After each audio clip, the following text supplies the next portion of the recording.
esibhekene nazo ezweni namhlanje kuze kufike lesi sikhathi. Siyamcela ke uShembe ukuthi angathi ngesidele. Angathi ngesiplathele. Kulezi ikhathi einzima esibhekene nazo emhlabeni. Asigcine njalo.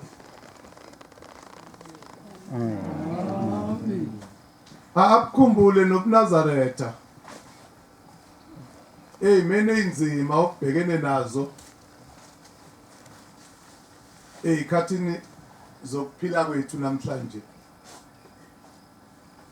Konke okwenzakalayo uyazi uNkulunkulu. Akukho okwenzakala kuthina emhlabeni uNkulunkulu angakwazi. Konke kuuhlelo lakhe. Nako lobunzima esibhekene nabo. Wayazi yena ukuthi siyawufika lesi sikhathi.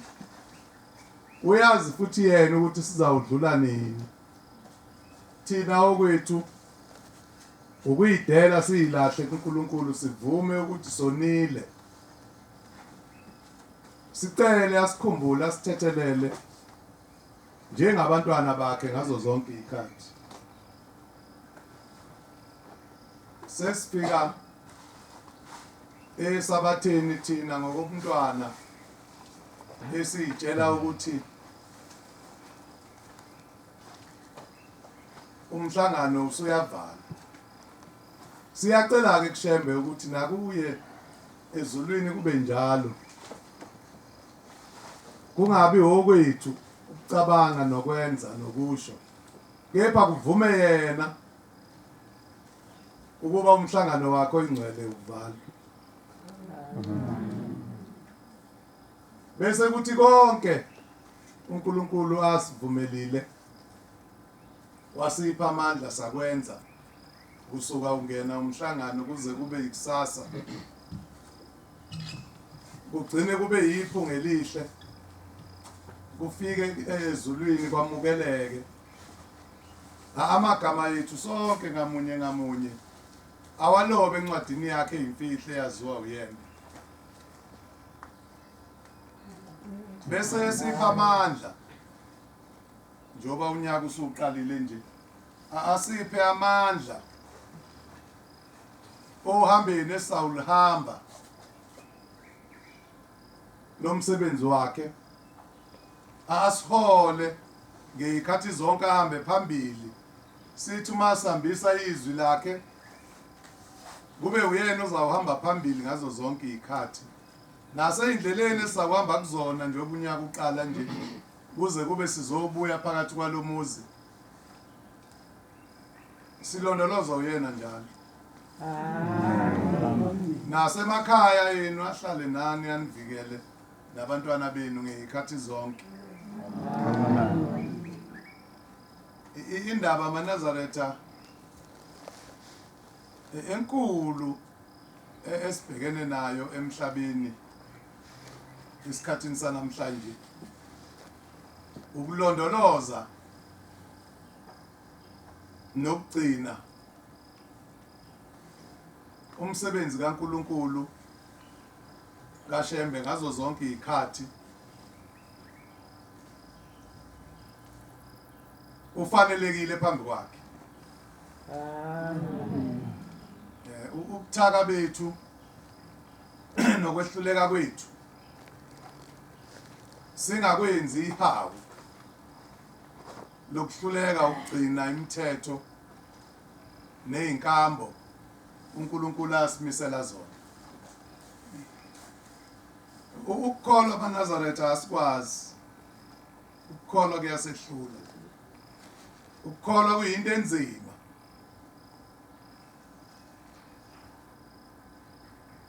Esikwaziyo thina imithetho uShembe asimisela yona. Imithetho uNkulunkulu amthuma ukuthi azosifundisa yona kuba siyigcine ngezikhathi zonke. Siyozama ngazo zonke izikhathi zokuphila kwethu. Kodwa siyawuhluleka. Kodwa kungafanele size sikuvumele ukuhluleka ukuzama. Size singakuvumeli ukuhluleka ukuzama ukumkhonza uNkulunkulu. Imithetho yakhe iphelisa amandla. Uhambo lobuNazaretha lunzima. Akulona uhambo lwasemhlabeni. Thina ke sithuke siba nenhlanhla. uNkulunkulu wasibeka la esikhona namhlanje. Le ndlela siyiphathise okuyikhala zamantuku. Ayikho into esinayo eManazaretha. Asinalutho emhlabeni. Asiyilutho futhi. Esinakho ilolu hambo lwasekuphakameni. Into enkulu esinayo uNazaretha. Ngakho nami ngasiphi isikhathi size singadideki. Singabudeli uNazaretha. Singamflatheli uNkulunkulu kaShembe. Iyona kuphela into ekhona emhlabeni. Lene sikuyona njengoba sesibuthene nje. Iyona kuphela into ekhona emhlabeni okuyinto yasezulwini. Konke okunye esingaba nakho kungaba imali, kungaba abantwana, kungaba imizi, kungaba amakhosikazi, kungaba amadoda esiwaganile. Kuyizeleze konke kuyaphela. Mawuhamba emhlabeni kuyasala. Inkomo zakho into engasho lutho, izimbuzi zakho into engasho lutho kwamfuyo yakho. Lokho esikukhona njengoba senibuthene nje. Ikhona kuphela. Awuyathi mawuhamba lapha emhlabeni uhambe nakho. Konke okunye kuyawusala. Ngisho usuxakeke kanjani? Ngisho usugula ukuxakile ungabudeli uNazaretha.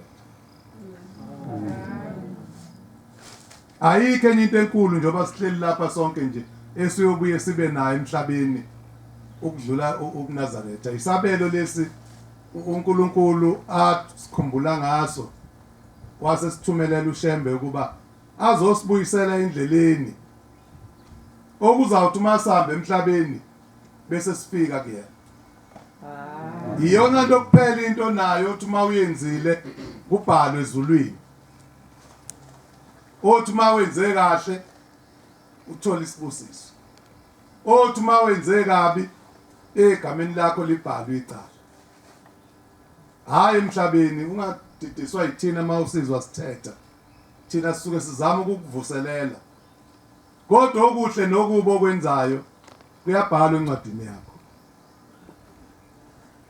Singahlakaniphi eManazaretha. Ngoba indaba kaNkulunkulu ihlakanipha ikaze zibe ingxenye yayo, ivezwa kwabahlakaniphileyo. Ivezwa ezilimeni. Njengoba unyaka siwuqala nje, uNkulunkulu sephindile wasenzela okukhulu. Wavuma saya entabeni ngaphansi kwezimo ezinzima.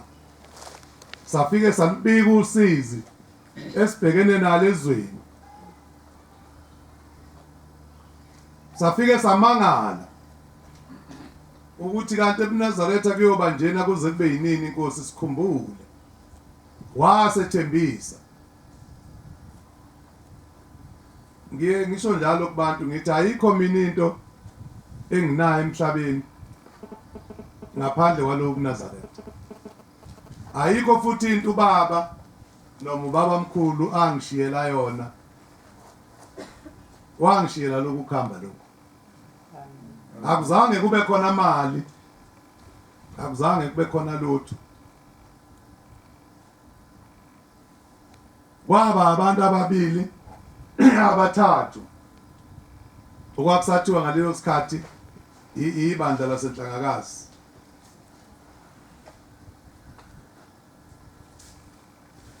Esehambile emhlabeni khona kwasala. Akuzange kube khona ngisho iminyama isenti.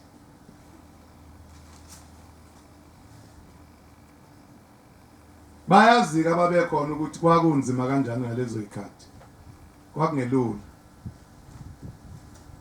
Nabi kwathatha isikhathi ukuthi kungene engqondweni yami ukuthi ezintweni zonke ubaba ayishiyile emhlabeni. Ushiye laba abantu ababili abathathu. Abebephila zonke izinsuku. Ngokuvuka bahlale baye kuyena emzini wakhe kaSipho.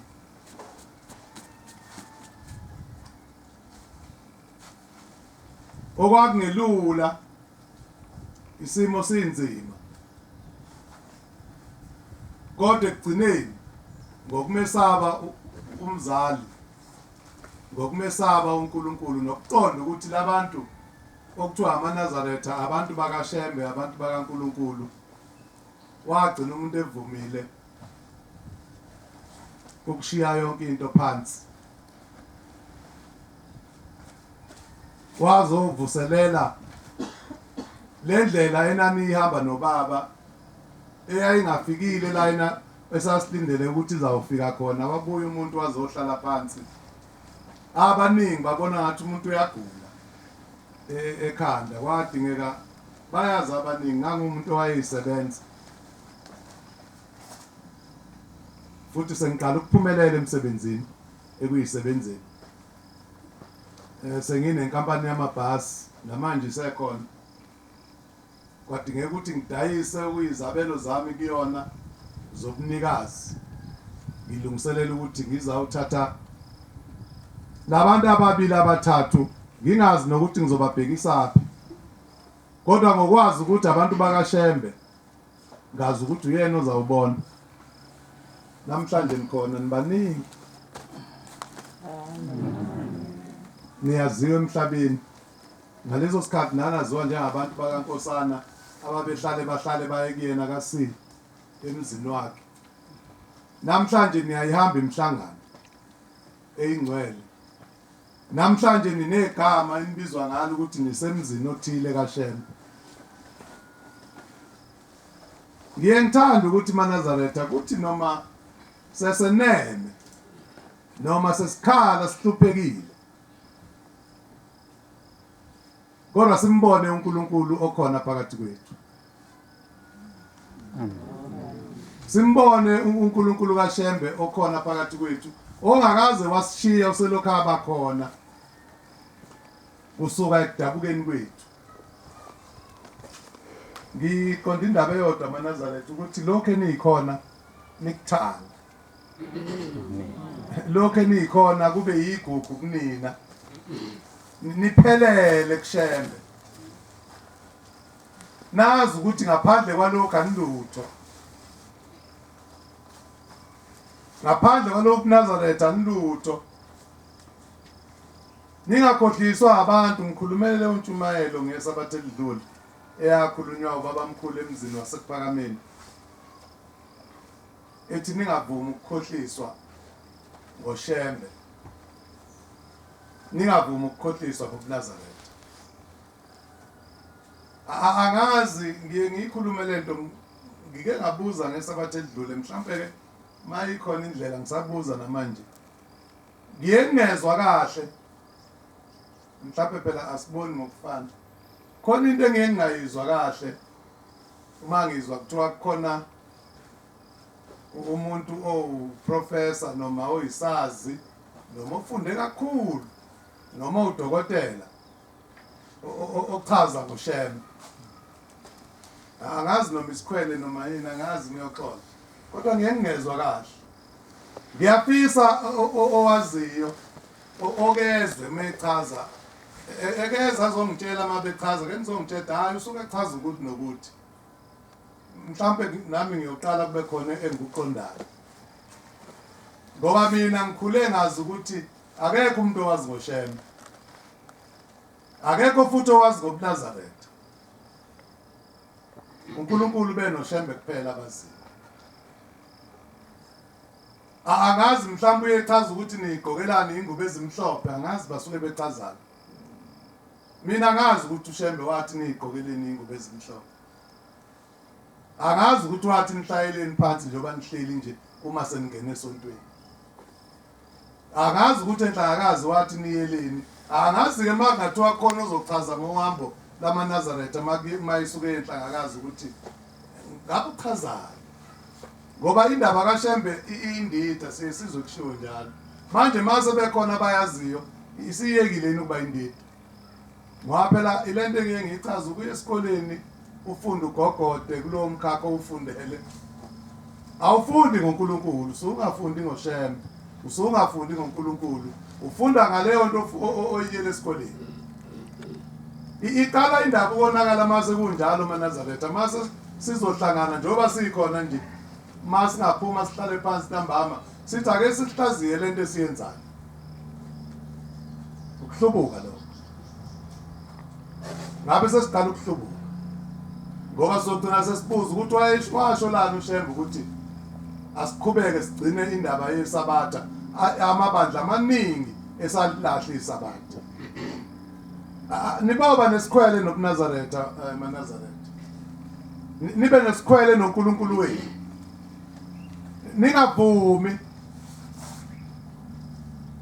ningavumi ukudayisa ngefa lenu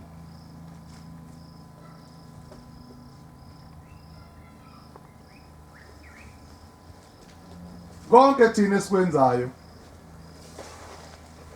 sizama ukwenza esakufundiswa uShembe emzini wasePhakameni akukho kusha esiqhamuka nakho ngiyichazile nangesabathe edlule ngathi abantu bangadideki njengoba sithena sizawufela la kulomuzi nje ngeke sihlale emakhaya sikushiso ngoba mhlambe sikholiwe ingoba ngalesikhathi sonyaka uShembe wasabela lempilo mhlambe singagula masingahlala emakhaya nangoJuly sobuya ukuthi kuyobe kunjani ezweni asazi sobuya kodwa sikwazile ngoba sesiyiphila iminyaka lempilo maNazaretha engaphezulu kwamakhulu siphila lempilo esiyiphilayo manje kuzoma kanjani bese ngosuku olulodwa enyakeni owodwa bese siyashintsha uNkulunkulu mase sifuna la ekhaya engasifici sisemakhaya siyokwenza njani ngoba kukhona okuzawuzivelela akusivelele siphambi kwakho uShembe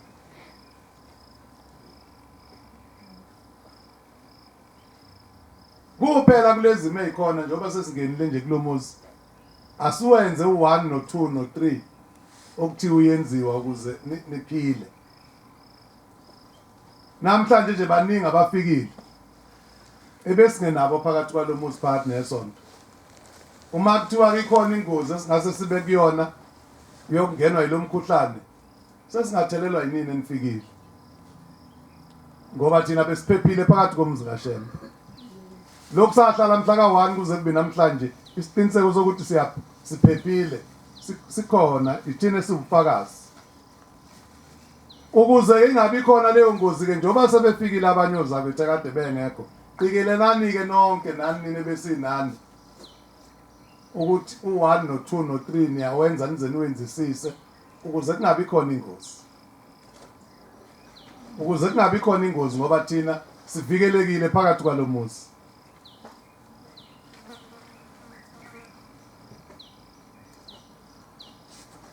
mina abantwana abancane nginenkinga kakhulu ngani ninantsha angazi ukuthi umuntu uzawukwenza njani ngoba amathuba ukuthi nihlubuke maningi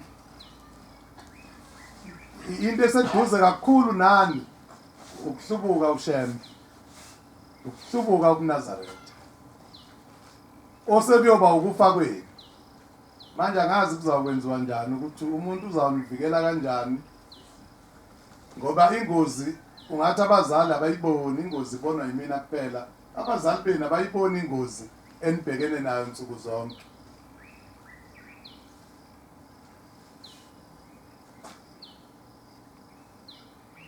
mhlawumbe masingaba nobuntu sibuyele ekutheni sibe nobuntu okuyinto enzima nayo ubuntu buhambisana nokuthi sibe nenhlonipho mhlawumbe kungaba ngozimakhaza abantwana mhlawumbe bangahlengeka kulesimo ababhekene naso ngoba abantwana namhlanje babhekene nomlomo wengwenya ngibachazelile ngesabatha edlule ngibatshela ukuthi sibagcina bese bancane ukuthi babe amaNazaretha abalandele bagcina imithetho kaShembe. Uma beqala beyikoleni zamabanga aphezulu bayahlubuka. Okuyinkulumo lena thina abazali engabe siphila ngayo insuku zonke ukuthi kuzakwenziwa njani ukuvikela izingane emhlabeni. Ngoba izingane mayiphuma ziya emhlabeni ziyezweni ziyahlubuka izingane. Ukuhlubuka kwengane uyizala ukulimala kwekusasa lakho. Uma uyiNazaretha ingane ihlubuka ukulimala kwekusasa lakho. Ngoba kuzawugcina kulomuzi mawusuhambile emhlabeni ingasekho indaba kaShembe. Ubuye wena ngelikhulu iqholo ufika ingane seyibasa ngesabatha bese uyayiswela indawo ngoba ukwazi ukungena endaweni enjalo bese umphefumulo wakho uyantanda. Ubuye ufise uzawunikelelwa thola ukuthi ingane ayisangeni indaba yalolu hambo.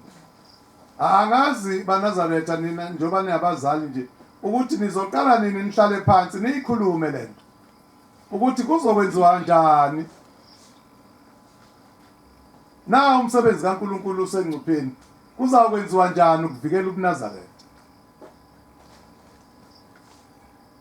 Ngoba mawulishiya ekhaya ngoba sawufika isikhathi iqiniso lisho njalo sawufika isikhathi nihambe nje abahamba nabazali abanizalayo nani nizakuhamba emhlabeni sonke sisawahamba. Mawufika uNkulunkulu uyawufika uthi yini owayenza emhlabeni. Uma emzini wakho kulingasagcinwa isabatha.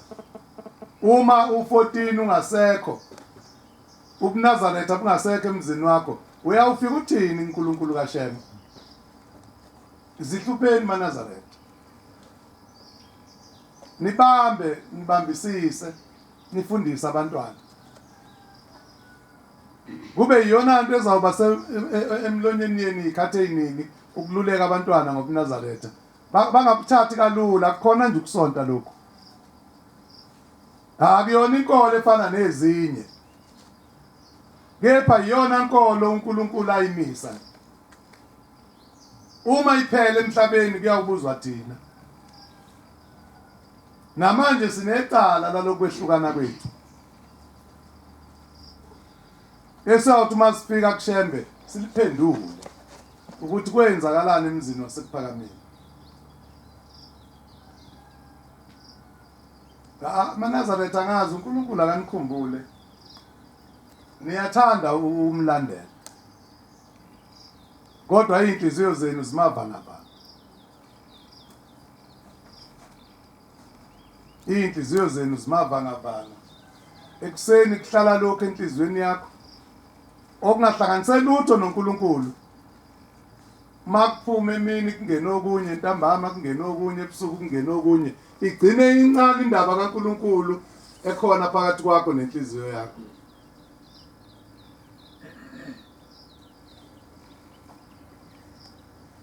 Besingazi ukuthi kuyawufika lolu suku sihleli njengoba sihleli nje phakathi komuzi. Kodwa ithemba besinalo ngoba sinoNkulunkulu ophilayo maNazaretha. Silandela uNkulunkulu ophilayo thina esihlulekelayo. Nango March ngeke sihlale emakhaya. Ngale ukuthi isimo sikhona ezweni sithini. Nango March ngeke sihlale emakhaya. Esingakwenza mhlambe kungaba ukungayi emampondweni ngoba kufuneka sibe neqiniso kunzima ukuya endaweni esingaziwa kuyona sifike sihlale kwaziwa ukuthi siyibandla njengoba sifikile nje. Angcona wala amaphoyisa siyawazi noma singebangani nawo.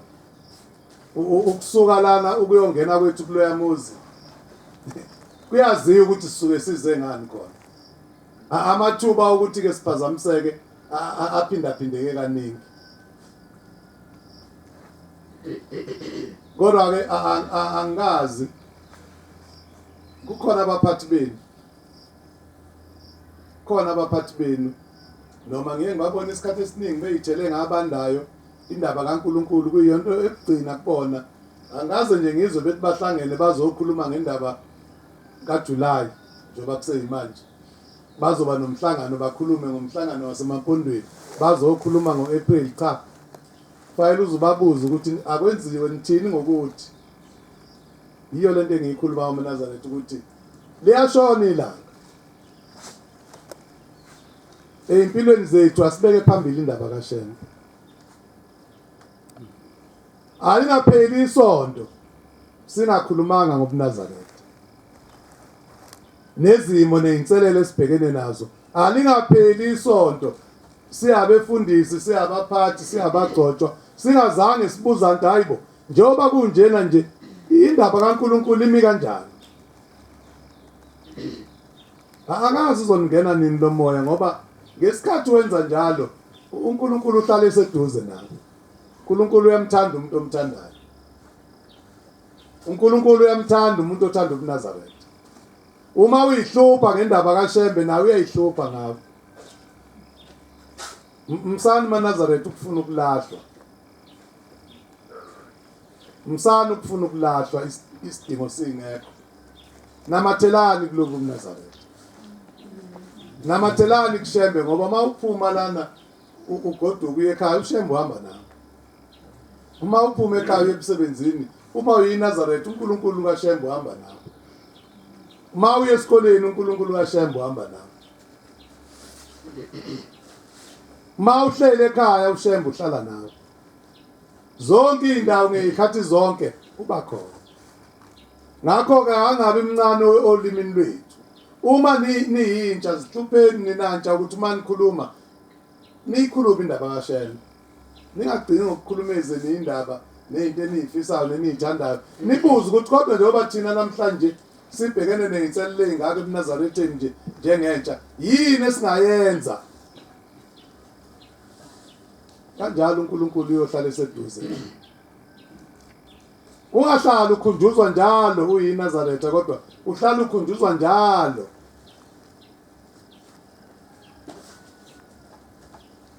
angazi maNazaretha uNkulunkulu angazi wayebathandile abazali bethu wayesithandile isizwe sakaZulu ingakho athumela uShembe nje kodwa ukuhlala kaNkulunkulu phakathi kwethu kusuka manje kuya phambili sekukuthini ukuhlala kaNkulunkulu kaShembe eyingxenye yempilo zethu sekukuthina ikakhulukazi ngalesikhathi sanamhlanje la abaningi bemhlamukile khona abaningi bamlahlile uShembe ngenxa yemithetho yakhe ebahlulile nangenxa yokuhlakanipha ngoba into eyinkinga ukuhlakanipha maNazaretha kuyinkinga ukuhlakanipha ngoba ugcina umuntu esekhuluma lento okungafanele ayikhulume ngoba ethi uyazi uhlakaniphile kanti usuyahlubuka njalo kuShembe uma kuze endabeni yobuNazaretha kunye engeke ngithi kufuneka umuntu kumbuzo ukuthi uShembe wathini njengoba singenile nje enkonzweni akukho kwethu lokhu singenile senza lokhu uShembe athi uma kuyisabatha sibokwenza kusasa siyamcela ukuthi asiphe futhi amandla ukuthi senze lokho athi uma kuba yisonto sibokwenza nangomsombuluko nangolwesibili akazi uShembe ngasibekeli okufanele sikwenze phakathi nezinsuku ukuthi uma usekhaya noma ukuphi gcina umthandazo wokuvuka ugcine umthandazo wokulala uyabona uma uyenza lemthandazo emzini wakho kusuka ngomsombuluko ukuthi kuyoshawula esihlanu usufuna ukuya esabathini ngoba ilona okusuke sekushoda ikona okusuke sekushoda usufuna ukuya esabathini ubona kunzima nokusabatha nje ingoba vele emzini yethu ayenziwe imithandazo yokuvuka neyokulala siyaqhela kuNkulunkulu abanye bethu bayasebenza ngithi ngishaya ku2 semsebenzini ma kushaya u9 boye ukukhuluma ngishaya ku khona okhuluma naye uzakwenu boye ukukhuluma uthandaze ngenhliziyo uNkulunkulu uyobe khona ngisho kuthi useteksini usekuphi uyahamba usuphindele ekhaya sekushaya ihora lesithupha nakhona lapho futhi ubothandaza ngenhliziyo ngoba wathi ngaleso sikhathi uma sithandaza uyobe khona akazi maNazaretha uNkulunkulu asikhumbule ngoba ayikho enye into esinayo maNazaretha akho nkosikazi, akho ngane, akho mkhwenyana, awunalutho kepha unoShembe kuphela nokuNazaretha.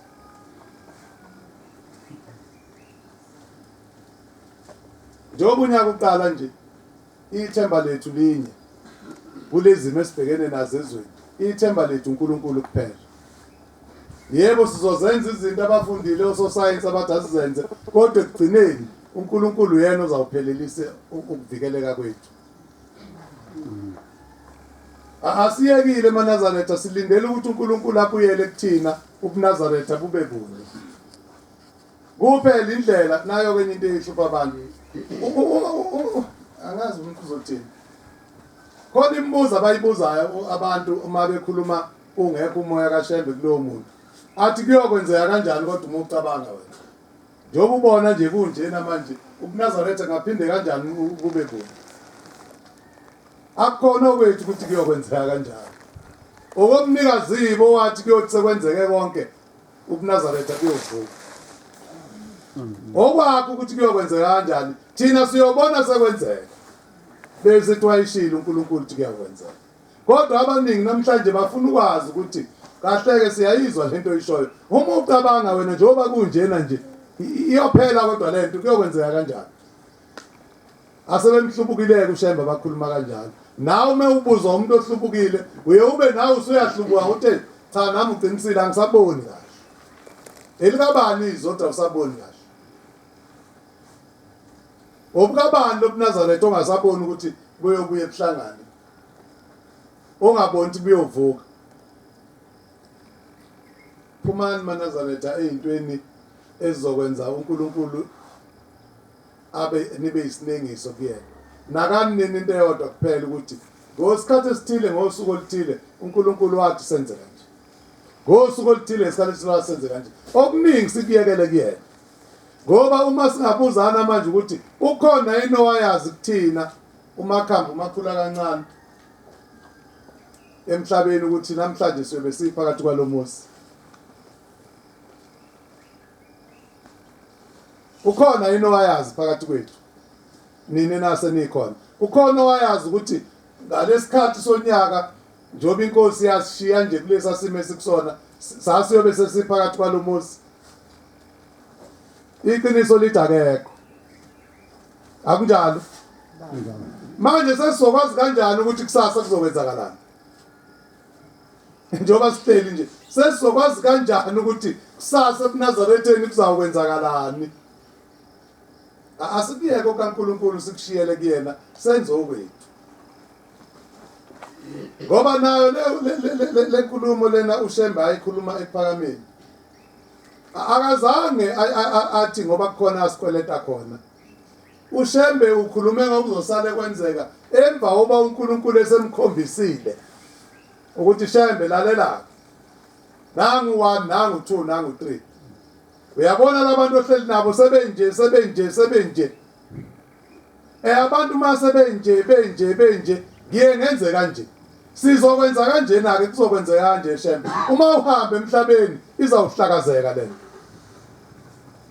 siqaphele le ndaba akakhulumi nathi ukhuluma nomthumile uthi khulileka uma uhamba sizohlakazeka lento labantu bazoba kanje bazawuhlukana kanje uyamnika kodwa ithembe egcineni ngoba kusho ukuthi ubhizi uyabuza uShembe ukuthi kodwa umsebenzi ongaka sesiwenzile eNkulunkulu uma ke ngenxa yalabantu usubulala kanje kogcina kumi kanjani wamnika ithemba ukuthi khulileka Shembe kuyawuthi sekwenzeke kanje ngiyakwenza kanje wayesekwazi ukusitshela ikhululekani inkokheli yawuba khona iyoba yindi yodonsa kodwa iyophela ngoba uyitholile impendulo komthumile lo muzi uzawufa bazodlula abantu bathi kanje kodwa uyovuka ubuNazaretha buyovuka buyawuphindwa kasikhombisa ubuhle babo sasikuphi thina nawe lapho sasikhona sasingekho kodwa namhlanje sifuna ukwazi ukuthi njengoba kunjena nje nibuzane kodwa njengoba kunjena nje izophela kanjani lento bese uyahlubuka kuShembe uthi hayi khona ibonakala ukuthi sayophela. Ubani osumpikisa mawusho njalo? Manazaretha qaphelani, indaba esihlangene ngayo indaba kaNkulunkulu ayintsha ayifiki, indaba endala. Abayiqeda abanikazi bayo ukuthi la khululeka wena, nangu 1 nangu 2 nangu 3. Wayesebatshela abantu shembe, kwase kuba kubona abantu ukuthi balalela kuphi balahla kuphi. Thina njengoba sira ekhaya sikhetha ukuba yilabo abathi inkosi yathi.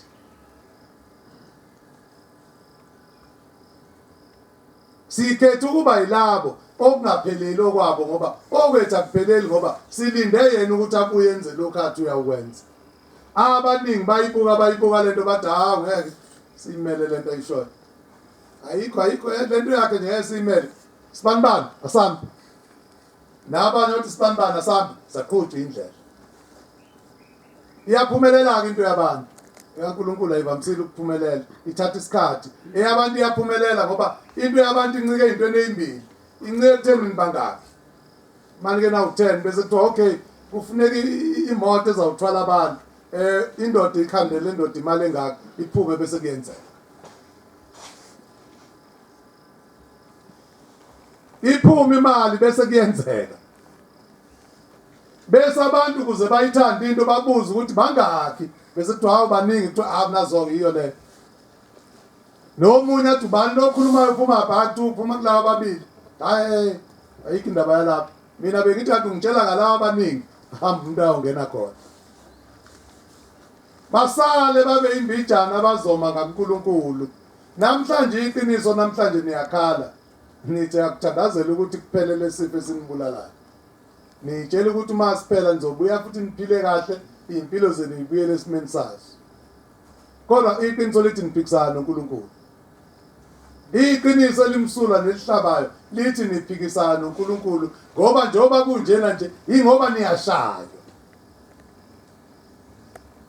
Ingoba umhlaba uyajeziswa njengoba kunje uNkulunkulu udedelela lesifo nje ukuze anikhumbuze ukuthi ningahlakanipha nibe njani nibe igidi nibe amabhiliyoni kodwa ekugcineni kugcina yena. Lekho nikubonayo sekuyisiqalo sesiphetho. Konke nikwenzile ukhulumile ngakho uNkulunkulu ukuthi abantu mase benje uma sebenza kanje kuyobe sekufika izinsuku zokugcina. Abantu bathi la kusa namhlanje ngoba yonke into iphethwe yibona kumnandi bayahlangana bakhetha ukuthi kuphila abani kufa abani. Impilo imnandi kubantu ingakho besayikhomba kuhle nje ukuthi hawu la sazophila. Abeze nekhamba odokotela. Bazoza nalo nisinde. Kuzawuphela isikhashana kuqhamuka okunye. Kuyoze kufika uNkulunkulu lawo nigojela khona.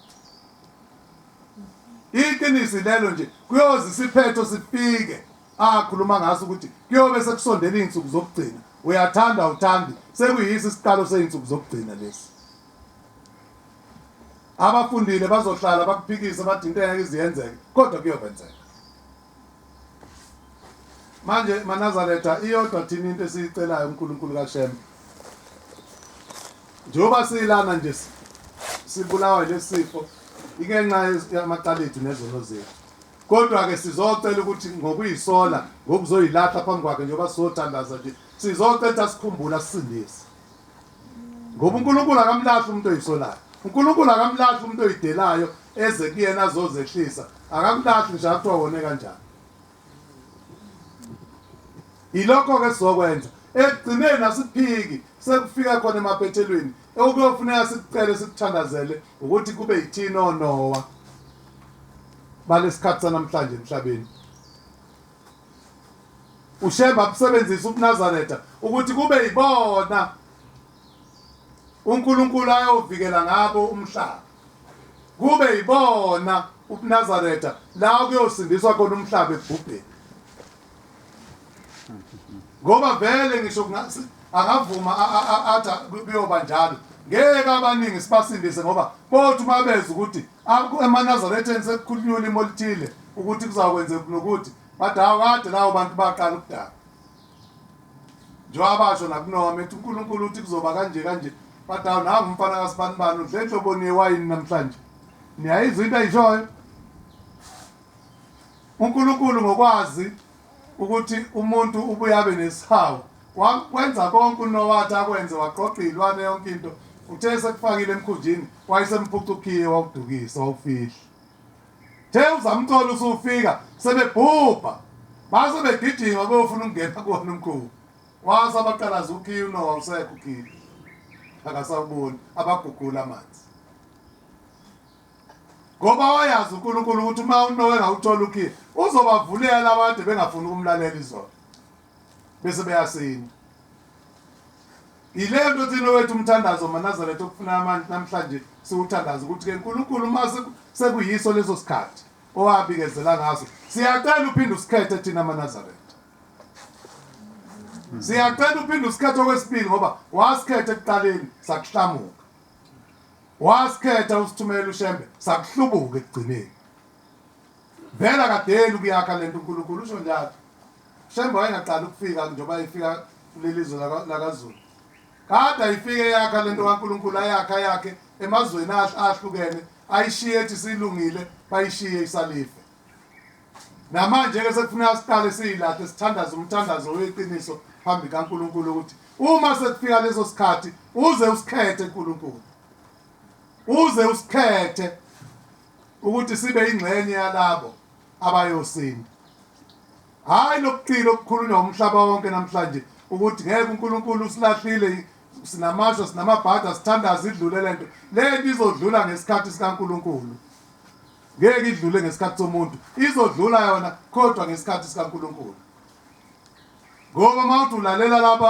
abafundile ozosayensi sebeyangingisa manje uma abe niyabalalela kahle ngalento sebeyangingisa sebezwile ikhambi sebethe lizotholakala enyangeni ezimbili kodwa sebethi nalo ikhambi kungenzeka lingasebenzi ngendlela abafisa ngayo ibuye inhlaselo okwesithathu lento inhlasele nokwesine sefanele uboneke ukuthi siphelile indaba uNkulunkulu kuphela osezosiza manje siphelile indaba ukwazi sekuphelile lento zabo ayifundayo ayisabatsheli lokho abafuna sibatshele khona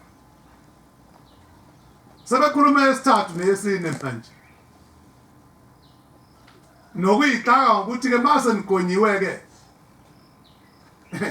amathuba angakanani ukuthi nizawuphila ingaphindi kungena okungenzeka sebesabuse kosetshenzela emva manje ufika agonye umuntu namhlanje kuphela inyanga ezimbili isiyamphinda futhi usefuna ukuphinda agonywe futhi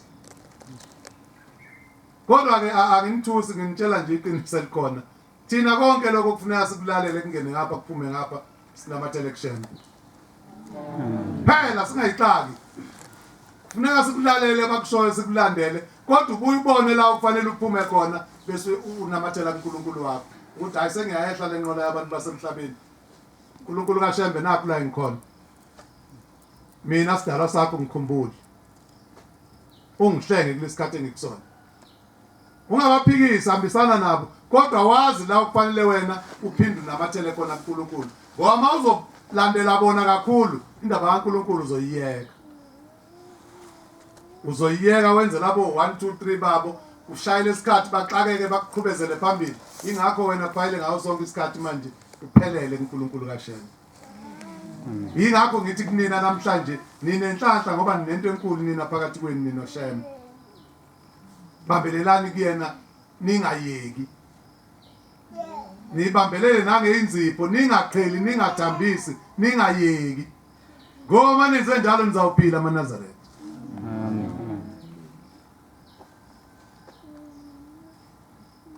lana sinenhlanhla maNazaretha ukuthi saphiwe ithuba lokuthi uthi usemhlabeni usebenzele ukuthi uma uhamba emhlabeni uphinde uphile nangalo Nazaretha inkolo enjalo zonke ezinye ikhuluma ukuthi kuyaphela thina sazi ukuthi uma uhamba emhlabeni uzawuphinda ufike kuNkulunkulu uzawufika ezulwini